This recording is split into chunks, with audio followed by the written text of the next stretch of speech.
nakupa 100%.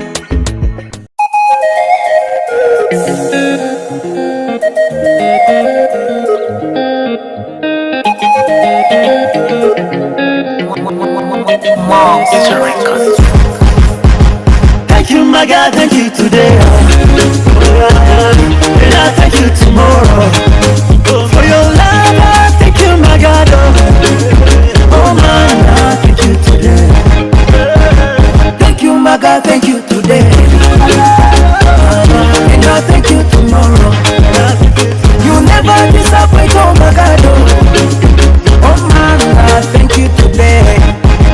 Every time I wake up in the morning, another day, another blessing. When I lose my job, I never worry, because I know your plans are better. When the land will come and knock on my door, and I thank you tomorrow. For your love, I thank you, my God. Oh man, I thank you today. Thank you, my God, thank you today. And I thank you tomorrow. You never disappoint, oh my God. Oh man, I thank you today. Neno la mwisho ni hili: muwe na nia moja, wenye kuhurumiana, wenye kupendana kama ndugu, wasikitikivu, wanyenyekevu, watu wasiolipa baya kwa baya au laumu kwa laumu, bali wenye kubariki, kwa sababu hayo ndiyo mliyoitiwa, ili mlisi baraka. Neno la Bwana.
Mwanasheria mmoja alimjibu Yesu akamuuliza, Mwalimu, katika Torati ni amri ipi iliyo kuu?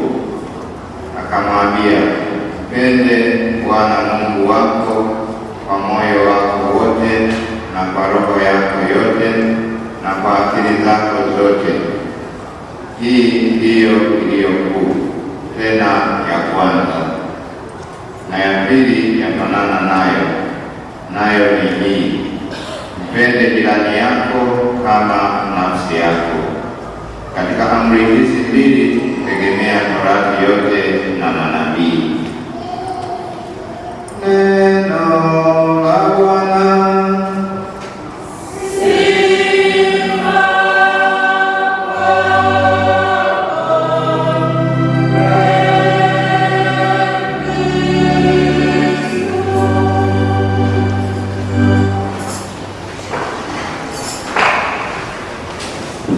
Kwanza mwisho.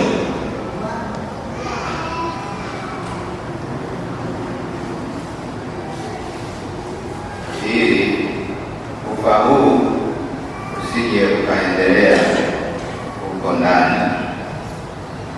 Mama, mpige magoti, muombe msamaha mumeo.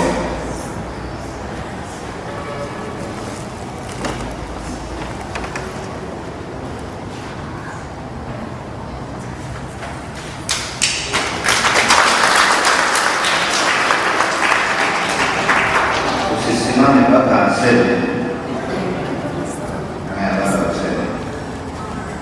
Msamehe au Mwenyezi anasema mwisho tuendelee kabisa hivi ili baadaye msije mkarudi kule ofisini karibu wako huyu.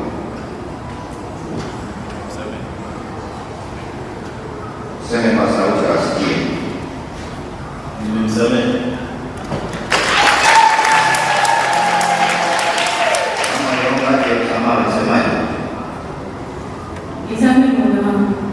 Kwa nini?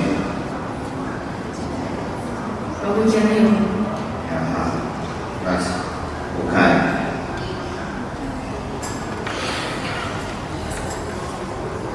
Msifu Yesu Kristo. Lisipofanyika hili linakuwa ndio chanzo kabisa cha ufa katika ndoa hii. Kwa hiyo naamini kila mmoja amesema kutoka moyoni. Mama, umeomba msamaha kutoka moyoni. Baba, umesema nimekusamehe kutoka moyoni. Basi kule ofisini hawatarudi. Tuwapigie makofi.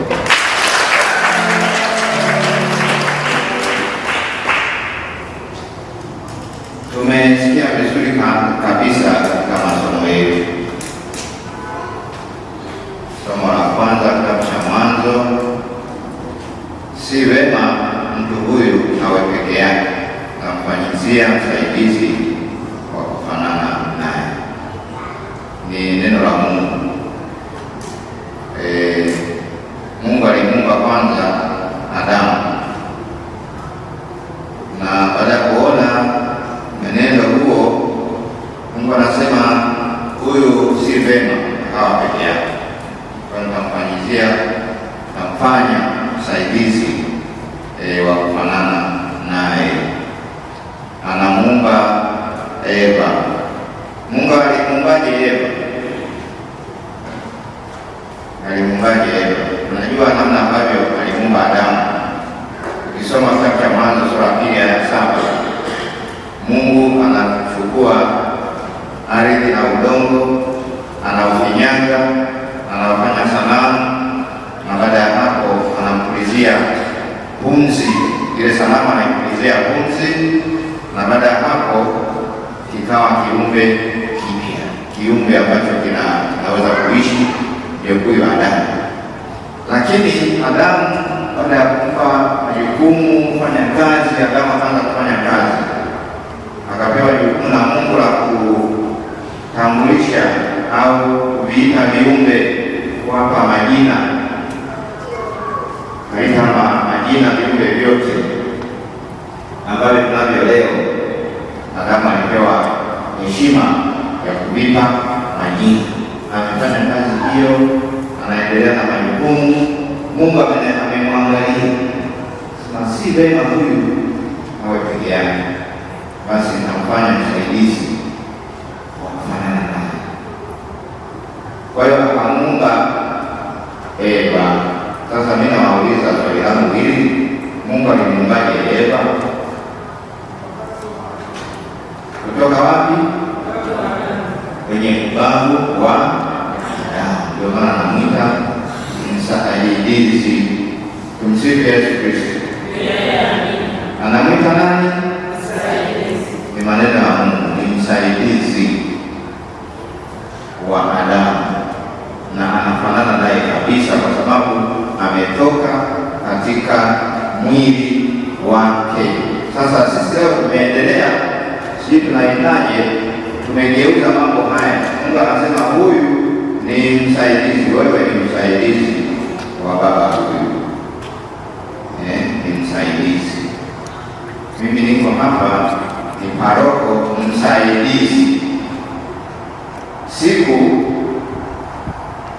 nikitaka kuona mgongo unatokea nitakapokaa kwenye kiti cha paroko. Hapo vita zitaanza. Ingawa mimi kwa umri ni mkubwa kuliko yeye, na kwenye mambo mengine ya kushirikani mimi ni mkubwa wake, lakini mimi nitasimama kama paroko msaidizi. Hapo ndipo kiti changu na tuseme mambo mbalimbali ambayo kanisa imeweka ofisi ya paroko msaidizi, na wewe mama ni msaidizi wa huyu baba. Maandiko yametamka hivi, wewe ni msaidizi. Sasa mama tunakutandani huko, amekuwa mbabe, kila kitu anafanya yeye. Tukirudi nyuma, tunaona wazazi wetu sasa, Adamu na Eva, katika simulizi kitabu cha Mwanzo sura ya 3 pale ndio wameanza kuishi. Sasa wameanza kuishi, Mungu amewaweka kule kwenye bustani, wameanza kuishi. Mungu amempa maagizo Adamu, amemwelekeza kila kitu kule kwenye bustani. Miti hii mtakula, matunda haya mtakula, matunda haya mtakula. Haya, maisha yakaendelea. Baadaye kidogo tunaona Adamu hayupo, anakuja mgeni. Tumsifu Yesu Kristo. Alikuja mgeni. Yule mgeni anaitwa nani? Aliyewatembelea Adamu na Eva ni nani? Nyoka. Alikuja huyu mgeni nyoka, anamkuta nani? Adamu au Eva? Anamkuta Eva yuko nyumbani, anamuuliza maswali huyu mgeni, eti hivi ndivyo Mungu alivyosema kwamba matunda yote bustani msiale? Eva akajibu akasema, hapana, sio kwamba amesema hiyo, amesema matunda mengine hayo yote tunaweza kula isipokuwa matunda ya mti huu wa katikati wa mema na mabaya. Sasa swali langu ni hili, ni nani mwenye kujibia masuala ya bustani? Ni Adamu au Eva? Aliyekuwa amepewa jukumu la kujibia mambo ya bustani ni Adamu au Eva? Ni Adamu, ambaye kusoma kitabu cha Mwanzo sura ya 2 aya 26 na 27 anaambiwa kwamba matunda haya mtakula, matunda haya mtakula. Anapewa Adamu. Sasa Eva kwa nini anajibiwa? Msifu Yesu Kristo. Kwa nini Eva anajibiwa?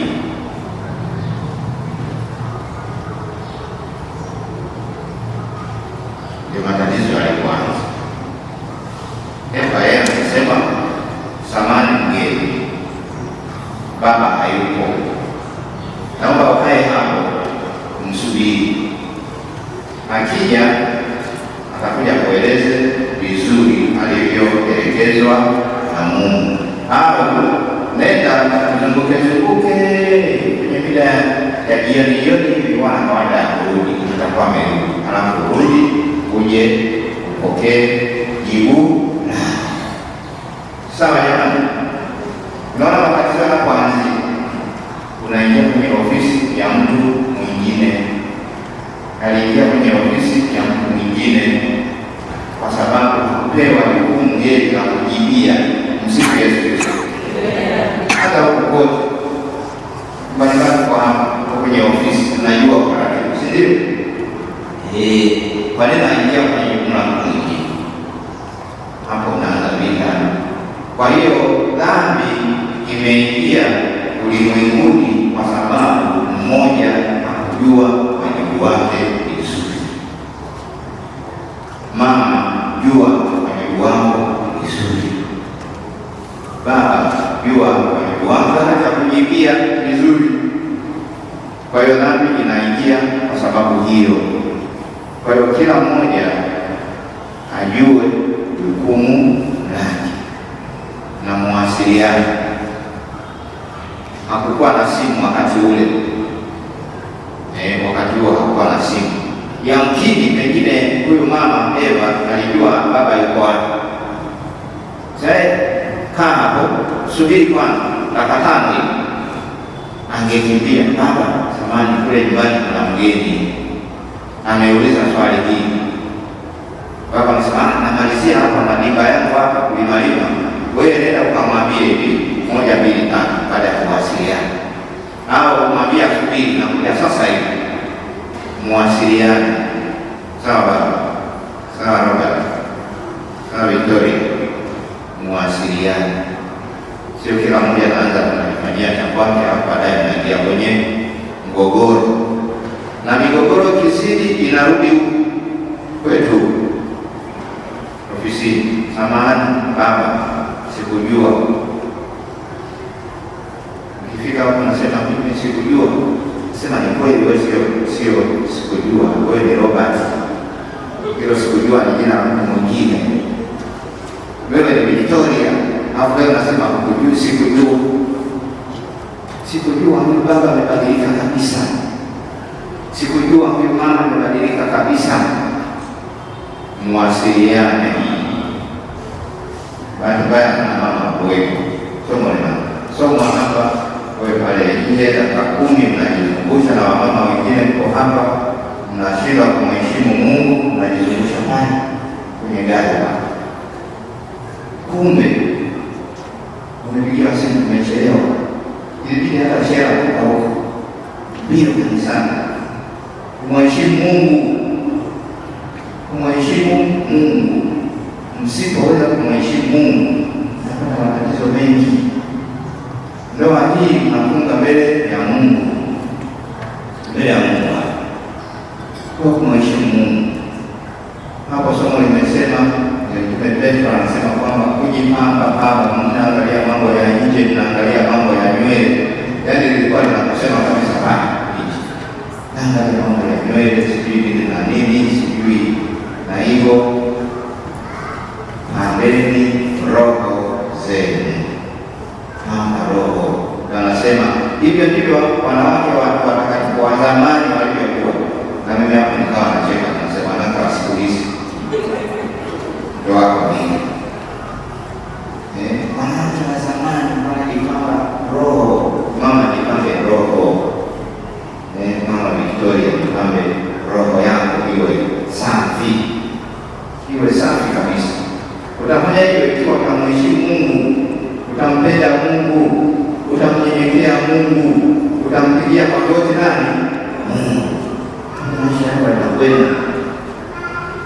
Na kwa kweli nyumba umeishi na wewe, unaishi na wewe. Pamoja na Mungu anawasiliana na baba, lakini ukisepetuka wewe mambo yote kuishi. Kwa hiyo kumbuka hii, imambe roho yako. Imambe roho yako. Imambe roho yako. Na baba, kama unasikia sema wanaume ishini na nini? Na wake zenu kwa akili. Nadhani nimekupai, sio? Ishi na mkeo kwa akili. Ishi naye kwa akili. Sasa ukifika nyumbani tumelimaliza, sawa? Maisha yanaendelea. Ukifika sema siku nyingine, ndio maana hata siku hii utakosea sana. Miaka 2 imepita na nini, wanakuja kuchelewa tena siku nyingine. Na ndio maana hata siku ile ulichelewa na usikumbushie. Hili limeisha, sawa? Kwa mwishoni huko basi tutachangia simenti, tukaongea mwishoni mwa ibada huko. Tutachangia simenti kwa sababu ya kuchelewesha sisi watu hapo. Kuwepo hapa na nini, kwaya wamejiandaa, wameacha mambo yao. Mwalimu akikista pale, alikuwa ameshinda hapa, nasema aliwapigia kelele. Mimi mchungaji wenu nakaa kule milimani Marialika, sawa? Nakaa kule, nasema hata chakula cha mchana niache, nisije nikasinzia huko. Kwa hiyo niwahi kukaa sana 8 sana. Unaondoka naenda kazini sana na mke wangu njoo tu sana. subiri kidogo, wanafunga nywele, njoo bwana tusali, shike mkono, sali. Narudi jioni, tunakutana, mke wangu umeshika salamu, njoo tusali, mnasali, mnaenda kulala, mnasali. Hivyo ndivyo mwenendo kwa wanawake wa zamani. Sasa mwige hiyo na kina baba wa zamani, usali. Nasisitiza sana kwa sababu hapo ndipo ulipo msingi wa maisha, na hapo ndipo walipo elewa Wakatoliki waliokomaa katika maadili. Muambukize hayo watoto wenu. Msifu Yesu Kristo. Wawili taongeza wangapi ili kuijaza nchi?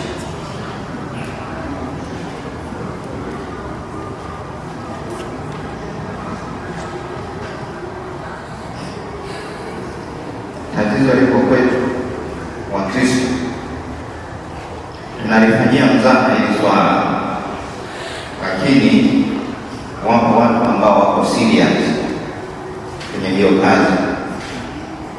Hao wanajaza nchi na wanaendeleza tuseme dini au madhehebu yao. Tutaaibika tusipofanya kazi, tusipojitahidi kutekeleza hili neno la Mungu. Mungu anaposema zaidi mkaongezeke mkaijaze nchi, ina maana kubwa sana. Padre anatoka kwenye familia, bongo kweli? Anatoka kwenye familia. Sister anatoka kwenye familia. Askofu, waziri, viongozi wanatoka kwenye familia. Maendeleo, kutaka maendeleo unahitaji nini? Watu. Unahitaji nini? Watu. Kwenye kanisa huko unaona kanisa huko liko wazi, tunahitaji nani? Watu. Tunahitaji watu. Kwa hiyo hili tusifanyie mzaha. Wenzetu Ulaya wacheza na sehemu nyingine huko walikoendelea, hatutoka mmoja, toto tuwili, saa hizi wanahaa. Na sema dunia haikai utupu. Mungu amejenga vizuri, kuna miji vizuri sana, lakini hakuna watu. Hapakai patupu. Watu kutoka Afrika huko wataenda kule. Sisi huku tusipoweza kujaza watu kutoka sehemu nyingine watakuja huku. Dunia ya Mungu haikai utupu. Kwa hiyo tutekeleze amri hii ya Mungu. Na ninyi mlio kwenye hiyo taaluma, sisi tuko kwenye taaluma nyingine. Mlio kwenye hiyo taaluma, tekelezeni vizuri. Kizani tunasema hapa 10, watoto 10, watoto 12, siete mama. Mitume. Tunasema namba ya mitume. Si wapo. Watu siku wanajenga majengo makubwa. Ile jumba lile ndani lina chumba mpaka cha panya, kulala panya. Watoto hawapo. Wanunua gari kubwa. Lakini waambia wewe kama watoto wawili sasa wana maisha magumu. Hilo ni nyumba. Lakini wengine sasa nyingine wanasema kila mtoto ana riziki yake. Tuwe makini. Kila mtoto ana riziki yake. Wanaendelea wanazaa watoto 10, 20, wanazaa tu hivyo, baadaye sasa kuja kumezwa. Dunia haikai utupu. Mbatiza hapa. Lakini kinachoendana na hilo, malezi ya watoto. Sio kazini tu kwenye vikoba, sijui na nini, watoto mmewasahau. Anzeni kuwalea vizuri hao wawili na kuendelea na hao wengine ambao Mungu atawajalia. Kwenye kiapo kinapata hivi punde, mtaulizwa Je, mko tayari kuwalea watoto mtakaopewa na Mungu? Kuna swali kidogo taulizwa na mnasema tuko tayari. Tuwaleni vizuri watoto. Tumsifu Yesu Kristo. Huko nyuma sasa, tuliokaa huko nyuma, sisi tuwe sababu ya hawa kuishi vizuri. Tumsifu Yesu Kristo.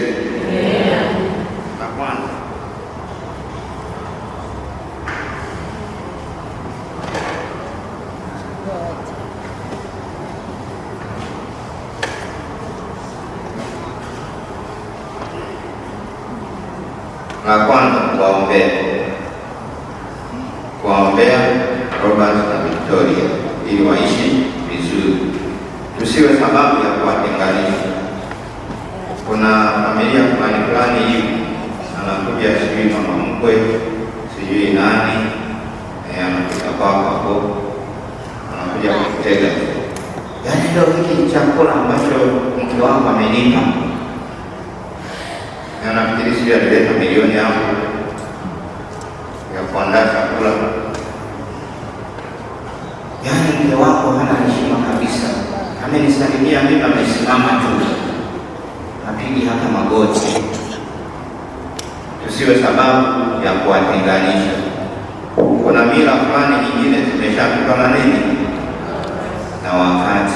Heshima ni kweli, lakini unaanza kutafutia kwa sababu fulani, kuanza kusema sijui nini na nini, au wazazi wamemshika huyu baba mwanaume, yaani wameshamwelekeza mtafa, wamemorienti. Wengine wanasema kwamba utaishi hivi hivi na nini na nini. Kwa hiyo yeye anawasikiliza hao wazazi wake, anamsikiliza mama yake, hawezi kuamua cha kwamba unaingilia uhuru wa ndoa. Ndio maana maandiko yanasema, kwa hiyo mwanaume akawaacha baba yake na nani na mama yake, akaambatana na nani na mkewe. Tuache waambatane, tuache waambatane. Wengine wanakwenda kuwasalimia, sawa, ndio wasalimia, lakini mwezi mzima kama kuna kazi za kufanya, nenda kwenu, waache. Msifu Yesu Kristo. Wafanyeje? Waache. Mwingine, sisi ninyi mmekuwa sababu ya hawa matatizo yao. Baadaye tunaanza kukopa. Mimi nataka kukopa kwa ajili ya kurekebisha mambo ya pale nyumbani. Hawana amani, hawawezi kusema kwa sababu nyinyi ndugu. Mama uko pale, umehamia na kuanza kutoa maelekezo. Mwenyewe ndio yako chini, unaanza kutoa maelekezo kwa wengine. Ndoa mwenyewe unafunga, unaanza kusema jamani, watoto wema iko hivi, umefunga ndoa, hujafunga, toka nenda kwenu. Tuache wafanyeje? Waambatane. Kiona mtu amekuwa magumu, jioni usiku, napiga simu, nawapata huko, nakuja na kando kabisa, wewe ni nani? Mama mko kesho, wewe nani? Mimi ni shangazi yako, wewe unafanya nini? Niliambiwa nije tu nimsaidie kusudi nyumbani. Tunakuwa sababu ya hawa makwazo, wanashindwa kuishi maisha yao. Na wakati mwingine anasema sasa, kwa ukubwa wa familia hii, ngoja tu tuzae watoto wawili. Wanashindwa kujitanua, wazae watoto vizuri, kwa sababu imejaa hapa. Msifu Yesu Kristo. Limeeleweka huko nyuma na wengine limeeleweka. Kwa hiyo tuache hawa wawili. Milango iko wazi, wanangu, ofisini. Kiona nina mashinda, jioni ofisini, kafanya utafika huko mnapoishi, alafu kaweka mambo sawa. Lakini lakini ungewacha wenyewe wazoeane wenyewe, watambuane wenyewe, waangalie mapungufu yao, usingefikia hapo. Basi ndugu zangu wapendwa, tuwe sababu ya mafanikio ya ndoa hii, tuwe sababu ya sana kuwaombea ndugu zetu hawa ili wafikie yale malengo ambao wamejiwekea, lakini pia malengo ya kanisa, lakini pia malengo ambayo Mungu ameyaweka. Mungu ni mwema kila wakati, na kila wakati Mungu ni mwema.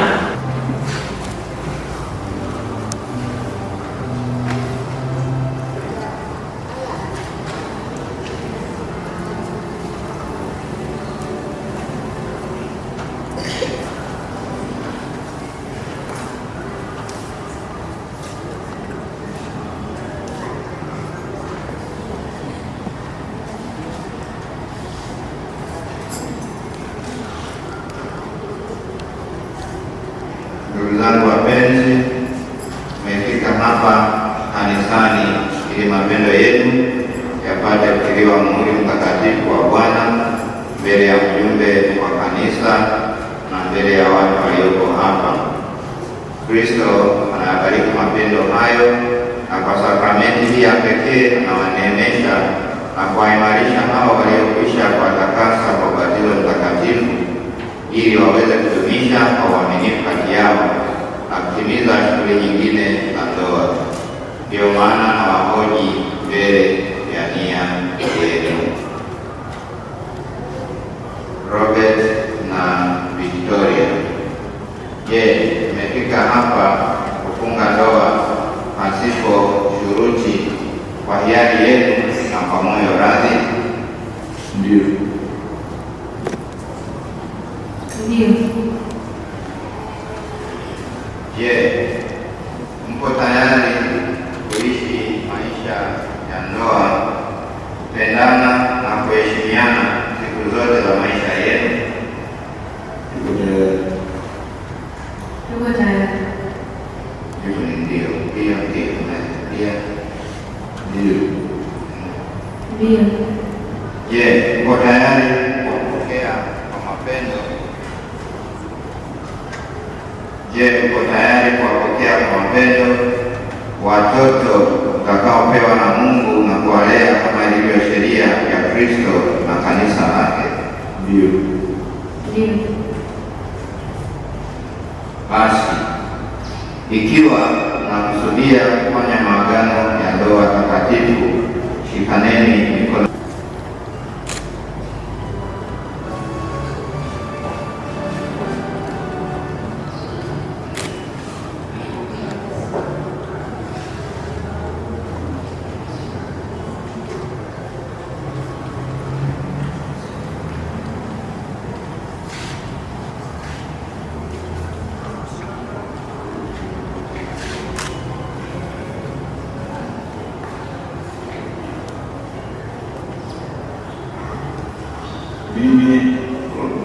Mimi Robert Lauriani Kagoza na kutokea wewe Victoria Mwita uwe mke wangu, anaahidi kuwa mwaminifu wako katika raha na raha, katika magonjwa na afya, kusudi nikupende na kukuheshimu siku zote za maisha yangu.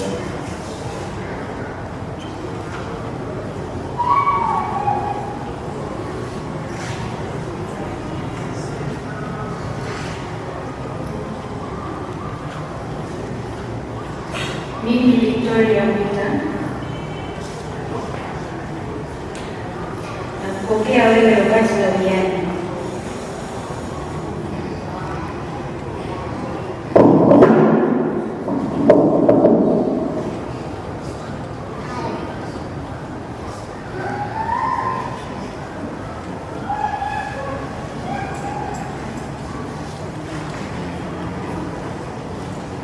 Victoria Mwita nimempokea wewe Robert Lauriani uwe mume wangu, na ninaahidi kuwa mwaminifu wako katika raha na taabu, katika magonjwa na afya, kusudi nikupende na kukuheshimu zote za maisha yangu.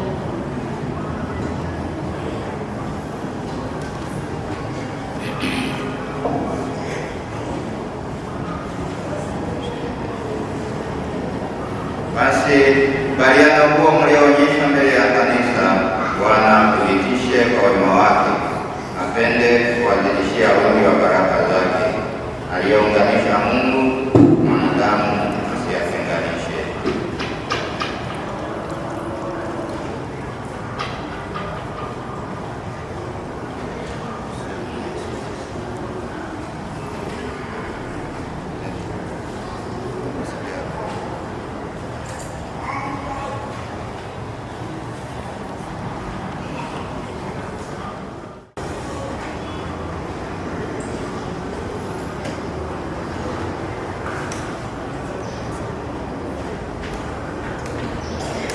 Bwana azibariki pete hizi zitakazovikana, iwe ishara ya mapendo na uaminifu. Amin.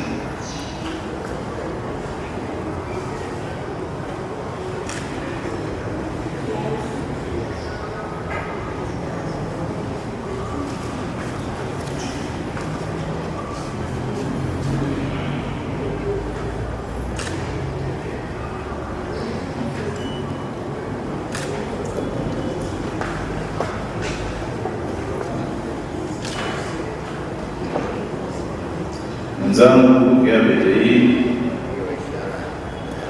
iwe ishara ya upendo yangu na uaminifu wangu kwako. Baba na la Mwana na la Roho Mtakatifu.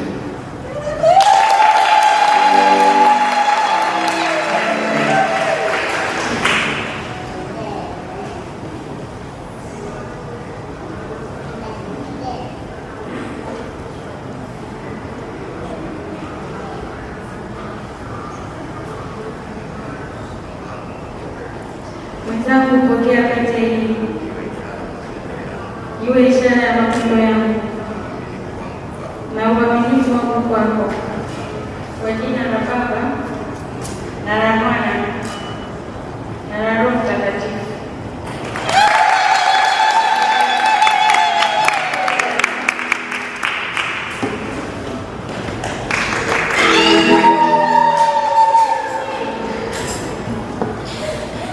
Haya, kama ambavyo nimeonyesha mbele ya kanisa, nyosha mikono yenu juu yenye pete.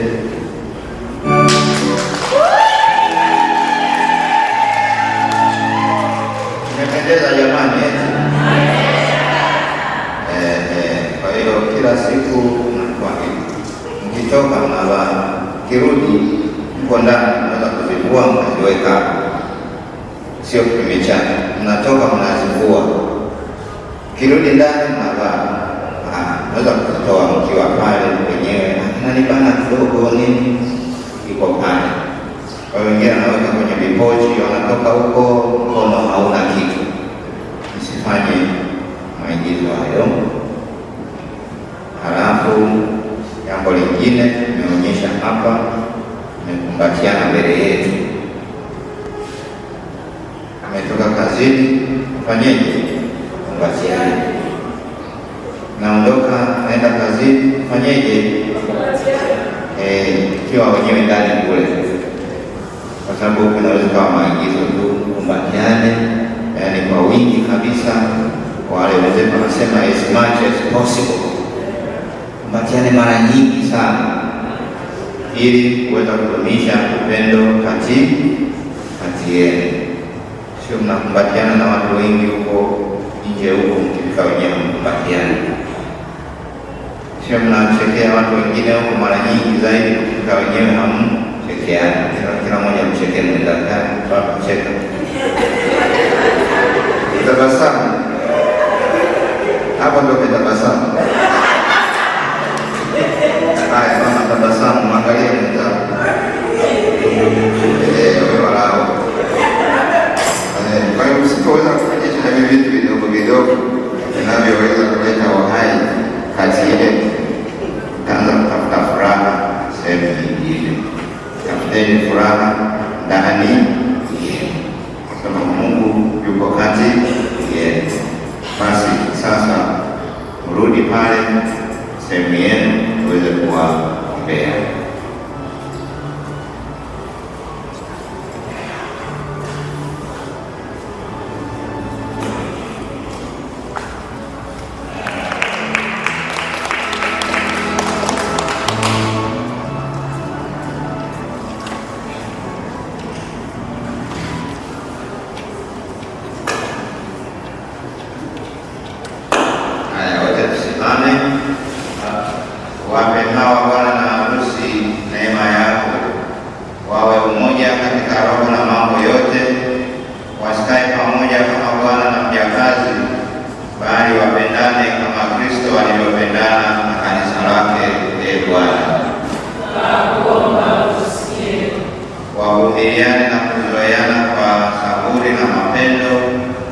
pamoja na kuombeana kwa Mungu. Ee Bwana,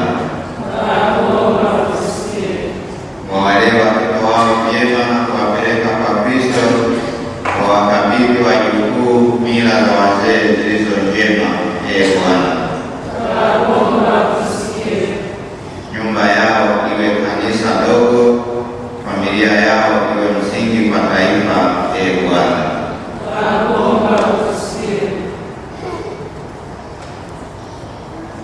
watumie daima neema ya sakramenti, wasifungulie shetani mlango hata mara moja, waishi vema na kusali pamoja, ili Bwana Yesu aweze kukaa kati yao maisha yao yote. Tunaomba hayo kwa njia ya Kristo Bwana wetu. Amina.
daima na popote.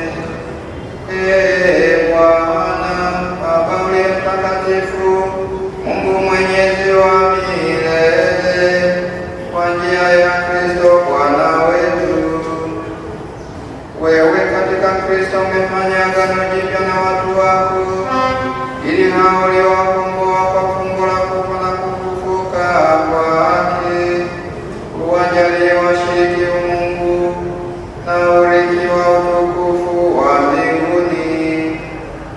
Katika muungano wa ndoa ya mume na mke ulipenda kuonyesha zawadi ya pendevu ya neema yako, ili sakramenti tunayoadhimisha itubadilishe mpango wa ajabu wa mapendo yako. Kwa hiyo sisi pamoja na malaika na watakatifu wote tunakusifu tukisema bila mwisho.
kama vile nilivyowapenda ninyi. Tuombe. Ee Bwana, baada ya kushirikishwa meza yako, tunakuomba hawa uliowaunganisha kwa sakramenti ya ndoa waambatane nawe daima na kulitangaza jina lako kwa watu wote kwa njia ya Kristo Bwana wetu.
766. Utamuka umepitiliza kama ndizi iliyoiva, jinsi ilivyo